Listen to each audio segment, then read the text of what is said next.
John, a much more positive performance on Saturday, and you must have been very pleased. I know you said afterwards with the way that the players responded. I think the response was massive, and it was a major test for the team at half time, particularly conceding the second goal right on the blob of half time. So one or two embarrassed faces in there because they knew they'd slipped up in that period, and it was then a question of bit of nerve as much as anything else. So can you go and do it? Can you step up your game and go on and win the game? And by doing that, you know, every now and again you're going to open up a chance. And you know, my goalkeepers had to make a real goal, you know, game-saving shot at sort of 2-1 down when they had their breakaway through. But we managed to come back and get the point, and it was no less than we deserved. I think had we won the game, or had all ifs and buts, had we scored early, we might have gone on and won it. But it was a strong point, I think, to win, and even at that late stage in the game, there was some calm football played, and I think that's great credit to the players. You know, I'll grumble about them when they don't do it, but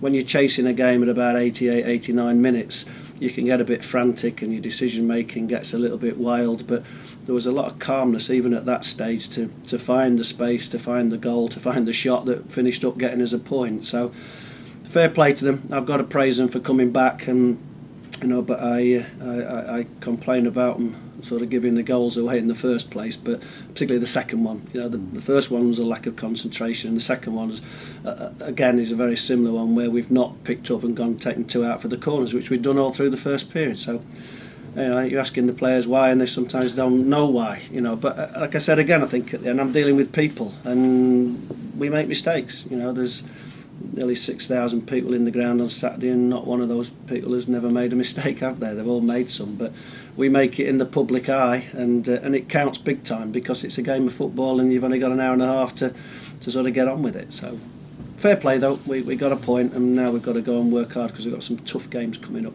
Yeah, I mean the important thing is you build on that performance, isn't it? I think so, and I think that'll give the boys a lift. You know, the feeling at the end was good, even allowing for the fact that, you know, we'd only got 1 point at home, but we've proved hard to beat there. Had 4 games there now, not lost a game, and we've come back, as I say, strongly at the weekend. So we know when we do go down, even when we go down away from home, and we will at some stage, that we can fight back, and it's something I can point to and fall back on if that situation arises again. Well, come on, then you've done it now. Let's go and pick up on it. So hopefully the week will be a good week. It'll be very positive. We've got a Friday night game, which in itself is good. I think Southend's a good place to be. I was at their last home game on a Friday night.